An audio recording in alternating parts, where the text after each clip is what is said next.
Guys, അപ്പോൾ നമ്മുടെ last നടന്ന ഇവൻറ്റിൽ നമ്മൾ ഹിമാലയൻ ക്ലാസ് സെക്കൻഡ് അടിച്ചിട്ടുണ്ട്. അതുമാത്രമല്ല, ഇന്ന് TRMൻ്റെ പുതിയ പ്രൊഡക്റ്റൊക്കെ ഇന്ന് വന്നിട്ടുണ്ട്. ഇത് നമ്മുടെ വണ്ടിക്ക് എത്രത്തോളം യൂസ്ഫുൾ ആണെന്ന് ഞാൻ പറഞ്ഞുതരാം. കാരണം എന്താണെന്ന് പറഞ്ഞാൽ നമ്മൾ വണ്ടീനെ എങ്ങനെ നോക്കണം, വണ്ടി അതുപോലെ ആയിരിക്കും നമ്മൾ തിരിച്ചു നോക്കുന്നത്. അപ്പോൾ നമ്മുടെ വണ്ടിയിൽ എല്ലാ ഓഫ് റോഡ് ആയാലും റേസ് ആയാലും റോഡ് യൂസ് ചെയ്യണമായാലും ഈ പ്രൊഡക്റ്റ് കൊണ്ട് എന്താ ഗുണമെന്ന് ഞാൻ അടുത്ത വീഡിയോയിൽ കാണിച്ചു തരാം. അപ്പോൾ ഇതിൽ ഏറ്റവും ഫസ്റ്റ് ഇമ്പോർട്ടൻറ്റ് പ്രൊഡക്റ്റ് എന്ന് പറഞ്ഞാൽ ഇതാണ്. നമ്മുടെ ഡിസ്കിൽ ഇതുപോലെ ചെളിയോ ഓയിലോ കാര്യങ്ങളൊക്കെ ആയിക്കഴിഞ്ഞ് കഴിഞ്ഞാൽ ഇത് ജസ്റ്റ് ഒന്ന് സ്പ്രേ ചെയ്യുക, ജസ്റ്റ് ഒന്ന് വൈപ്പ് ചെയ്യുക, ഇത്രേ ഉള്ളൂ. വേണ്ട, നമ്മുടെ ചെളിയോ ഓയിലോ കായലോ എന്തെങ്കിലും ഉണ്ടെങ്കിൽ നമ്മൾ ആ വൈപ്പ് ചെയ്യുമ്പോൾ ആ സാധനം സിമ്പിളായിട്ട് അത് റിമൂവ് ആയി പോകും. അതുകൊണ്ട് ബ്രേക്കിംഗ് കൂടുതലും കിട്ടും, സേഫ്റ്റിയുമാണ്.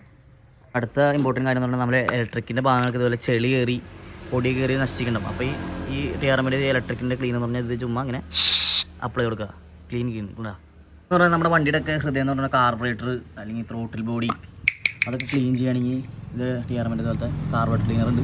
അത് ഉള്ളിലാണ് ചെയ്യേണ്ടത്. ഞാൻ ഇപ്പോൾ തൽക്കാലം ഇങ്ങനെ പുറത്ത് സ്പ്രേ ചെയ്യുക, ഉള്ളിലെല്ലാ ഡസ്റ്റുകളും ഈ സാധനം അടിച്ച് നമുക്ക് റിമൂവ് ചെയ്യാം. ഒരു പ്രൊഡക്റ്റ് നമ്മുടെ ഫാമിലി യൂസിന് നല്ലതായിരിക്കും കേട്ടോ. കാരണം എന്ന് പറഞ്ഞു കഴിഞ്ഞാൽ ഇത് തുരുമ്പളേണ്ടതാണ്. നമ്മുടെ ഇതുപോലത്തെ ഈ ലോക്ക് സിസ്റ്റം, നെറ്റ് ബോൾട്ട്, താക്കോല്, ഇതിനെല്ലാം നമുക്കിത് യൂസ് ചെയ്യാൻ പറ്റും. പ്രൊഡക്റ്റൊക്കെയാണ് നമ്മുടെ വണ്ടി ഹെൽത്തി ആയിട്ട് ഇരുത്താൻ സഹായിക്കുന്ന കാര്യങ്ങൾ ഈ TRMൻ്റെ പ്രൊഡക്ട്സൊക്കെ. അപ്പോൾ നമ്മൾ ഹെൽത്തി ആയിട്ടിരുന്നാലേ നമുക്ക് എവിടെയെങ്കിലൊക്കെ പോകാൻ പറ്റില്ല. അപ്പോൾ നമ്മുടെ വണ്ടി ഇതുപോലെ ഹെൽത്തി ആയിട്ടിരുന്നാലേ നമുക്ക് വിശ്വസിച്ച് നമ്മുടെ വണ്ടി കൊണ്ട് എവിടെയും പോകാൻ പറ്റില്ല. അപ്പോൾ ഓക്കെ, ബൈ.